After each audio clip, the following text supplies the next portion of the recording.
It's been an interesting journey of mine. Important shloka that I've discovered the true meaning very recently. The shloka goes like Guru Brahma, Guru Vishnu, Guru Deva Maheshwara, Guru Sakshat Parabrahma, Tasmai Shri Guru Namah. So I would like to start by acknowledging and thanking Professor Sharma for encouraging me, mentoring me, and inviting me here. So the real perspective of the Guru is to actually help you recognize the Guru within you.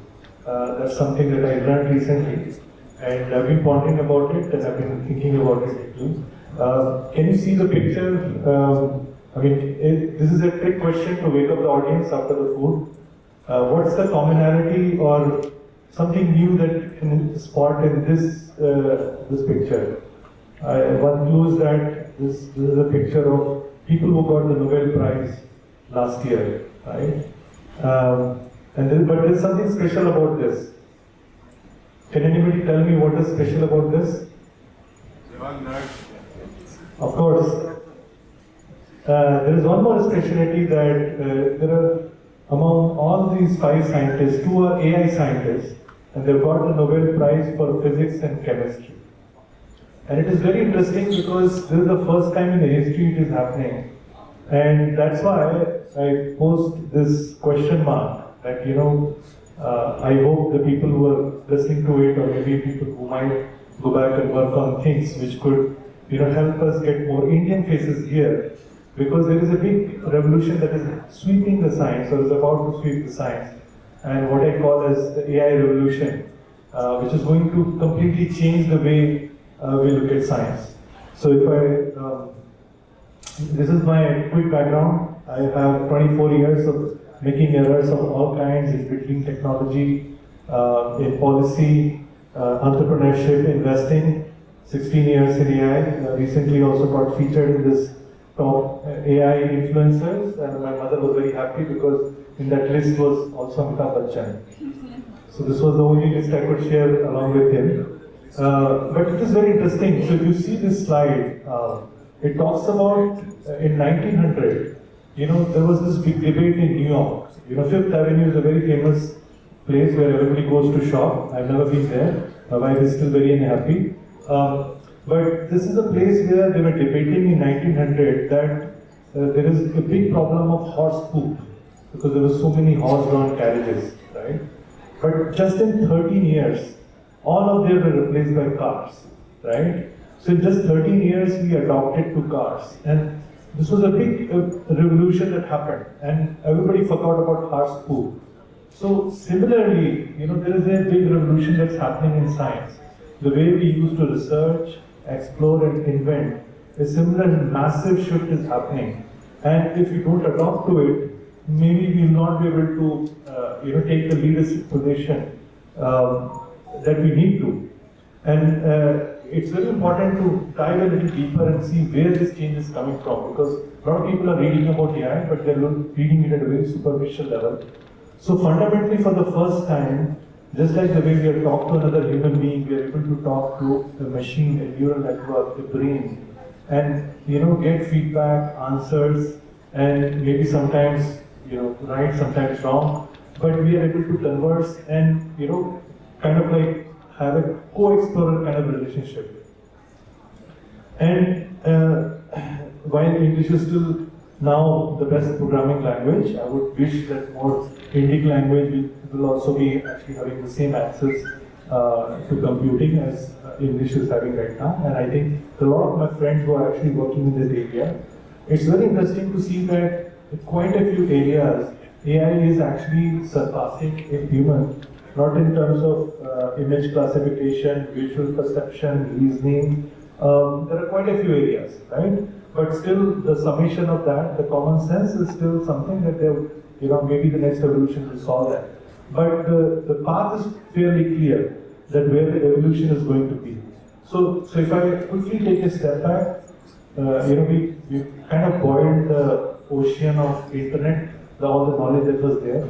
We coalesced, compressed it into a giant brain, and then we are able to chat with it like ChatGPT. The second big evolution is that we take this brain, put it into human-like roles, and we call them agents, right? And the third would be when we'll take these agents, put them into actual physical devices, into robots, things that will move, fly, crawl around us, right? And this is the evolution that we are going to see in the next 10 to 15 years. In fact, the rate at which this evolution is happening, initially we were thinking AI is like a tool which we can make use of. I think we'd have to probably elevate it to become a kind of like a co-explorer. I mean, these are some of the interesting benchmarks that some of my friends are working on. What I see very clearly is that earlier, when I started my career in software, programming multiple things, we were able to program things that we were able to visualize, model in our mind, and we were able to reduce it to a series of rules. But now we are going beyond human intuition, and which is very interesting because all the scientific breakthroughs have happened when we have gone beyond human intuition, whether it's Einstein, figuring out general theory of relativity, or Newton figuring out the whole theory of how the gravitational forces work. So every time we have gone beyond human intuition, we have made breakthroughs, and now this breakthrough might be more accessible to people, and that is a big opportunity that I am seeing. So what I see overall is that just like the way we would, in next 10 to 15, 20 years, we're going to reimagine how do we do business, how do we, reimagine our society, we will reimagine science. And that is a very fundamental change or shift that we are seeing. So where would that impact lie? And it's important to understand that this impact will be felt in three major areas. First is that we are a graying planet, right? 19% of people in Europe are above the age of 60, 17% in US, and even India will start declining by 2050 or so. We will be short by 2 billion people by the end of this century, and that will be filled with innovations which may be coming to take the load. So that is one big area of work and impact. The second one is that climate change is real. Yesterday I was watching this beautiful session. People who are coming from Mumbai will probably see that as well. So this 4 degrees of rise is primarily, a lot of it is due to human factors, which are separated from cause and effect. It's a very complex relationship. So AI is kind of like a planet scale technology, and it's actually very well suited to this kind of problem. So people can predict extreme weather events, and some of my friends are doing it. There's a very interesting startup called Vayu. If you get a time, you can explore that. So what we see is that climate change, the big way to actually go about tackling this problem is through AI.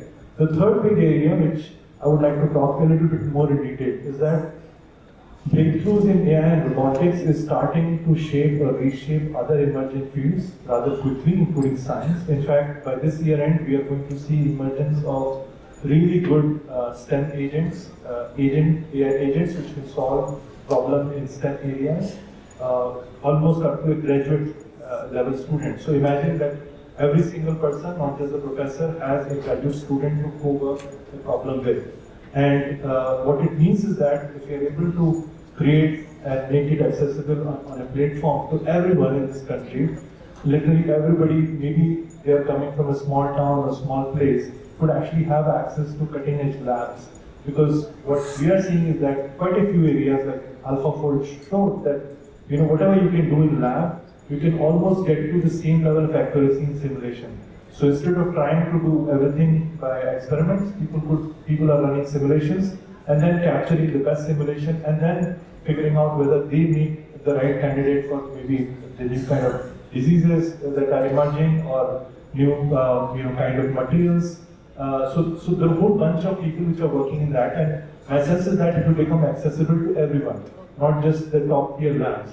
So the first picture that I showed, I think maybe in a few years' time, everybody would actually have a shot at a Nobel Prize. And that's the big revolution that science is going to go through. What I also see is that this whole process of, so if I look at the evolution of science, when I was studying in school, it was all empirical, right? Like you were certain formulas, you remembered them, put values and you got some results. Then when we came to IIT Kanpur, we saw there was a Param supercomputer and we realized that, oh, there's something called as computational science. And it was a big change for us. Where we are going is where we will be actually having the whole hypothesis to resolution, coming up with a solution. This loop will be automated. So, the experiments won't stop when you sleep, it will continue running. And what it means is that you are going to have faster and faster breakthroughs. Now, if we can make these breakthroughs with sustainable development goals, we could actually have a very different earth. And that's a huge opportunity that a lot of people in the audience who are young will actually going to have. So it's a very realistic opportunity, given that you will have accessible compute and these STEM agents to work together with. Maybe some of you could actually have a real potential to win a Nobel Prize. What it also means is that along with the Industry 4.0 or the new kind of businesses that will be coming up with AI, we also need to think about how it changes us as a society. And that is where I think what we are going to see is a journey that we have so far resisted undertaking. This journey towards actually deeply understanding ourselves. As AI will automate a lot of work, we are going to have serious question about what is the meaning of our life. Why are we here? Are we here to do the work that makes us wake up at 6:30 in the morning with the alarm clock, take regular cups of tea and coffee to stay awake, and then again take sleeping pills in the night? Or is there other reason why we are here? So I think it's going to be asking some existential questions to us as intelligence will become more and more deeply embedded into all parts of it. So if I look at it, when it was an agricultural revolution, if you're very strong, you were very very important to society, right? So the brawn was very important. Now, as industrial revolution happened, brawn got democratized. That means even women and kids could operate the machine, right? So you were not needed to be very strong. Now, so far in all our academic scenarios, we have focused on the accumulating more and more knowledge with mind as the major operative factor. Now imagine if that mind is available externally, right? So literally, how many of you are using ChatGPT? Yeah, so it's a massive mind, which is having all the knowledge of the internet. Of course, it doesn't work all the time correctly right now, but maybe in a few years' time it will be working perfectly well. So it's no longer important for you to amass all the knowledge in the world because it's available to you on tap. What is going to be more important is that how do you work with it? And more importantly, why you would work with it, right? So the question of why is going to become even more important. And this will become more apparent as more intelligence democratization happens in the society. So there are three major change vectors that I'm seeing that we would need to start working on. First, what I call as learning to learn. We would have to keep learning, right? And learning to learn will become the major skill, not just learning some X, Y, or Z skill. So today you are a scientist, tomorrow you will be something else, right? Maybe you will be an innovator, maybe you will be creating companies, maybe you will be bringing some other form or shape value to society. The second big area that I see, which is going to be very important, is what I call as going from money to fulfillment, right? So right now you're guided by external motivations. Now tomorrow you'll be guided by more internal motivations, right? So what fulfills you will be a major driving factor. Third is scarcity to abundance. So far our society has been arranged in a way because the human labor was scarce. And that's how Adam Smith wrote that book, Wealth of the Nations, and he predicted that the GDP is tightly tied to how much amount of people you have. But that is going to get broken. So what it means is that there will be new kind of values will emerge where it's not scarcity but abundance that will actually be the driving factor. And maybe the new kind of science will emerge, which will be based on abundance. We don't know that. And the part that I talked about fulfillment. So I think even so far, and this emerged when I was actually having a conversation with Professor Sharma, so far our science is based on, literally is focused on the lower part of Maslow's hierarchy of needs, right? So, food, safety, shelter, those are the things which matter to our external body we talked about. But Indian philosophy talks about that it's the outer shell is just merely a shell. There are, four more bodies that are there inside of us. And I personally have been trying to actually explore these, signed up for a workshop. I'm trying to do Hatha Yoga. I'm trying to figure out what lies beyond the mind, because till the mind, maybe AI can go, but maybe beyond the mind only humans can go. We don't know that still. But maybe it's very important, and maybe that's where the future of science is, to actually explore, because that will be very uniquely human, because it's embodied within us. What kind of things lie within us? We talked about mind, we talked about consciousness within. So, what's the science of happiness, fulfillment, belonging? Maybe those are the open questions that are there. Maybe the future Nobel Prizes may come in that. Who knows? But it's very important that we build with the right values. And that's where we're trying to evolve a humanity-first approach as we try to evolve this. What would be India's response? There is one model, which is the US model, which is about how can I maximize the profit from the AI wave, and maybe that will end up ignoring humanity. There's another model which China is pursuing. What we feel is the right model is that where AI and human co-evolve. So it doesn't matter whether you're made up of carbon or silicon, each should be treated with equal respect. This is an interesting one. Maybe Virat Kohli, now he's retired, so actually asked ChatGPT to come up with a interesting figure, like a monk who has sold his Sawari or Ferrari, and so this is Virat Kohli. So maybe you might want to enjoy this. Maybe some of us may take on new avatars and explore new things. So I actually urge you to understand this, just like the way carriages were replaced by cars. Similar way, there is a big revolution that is happening within our minds, where the way we research, explore, and invent is fundamentally changing. And I suggest all of you that to explore how you can work with AI and also at the same time start to look within. So with AI, you may discover things which lie outside of you, but for inside of you, you may actually have to rely on what you feel, what you understand, and what you comprehend. Thank you so much.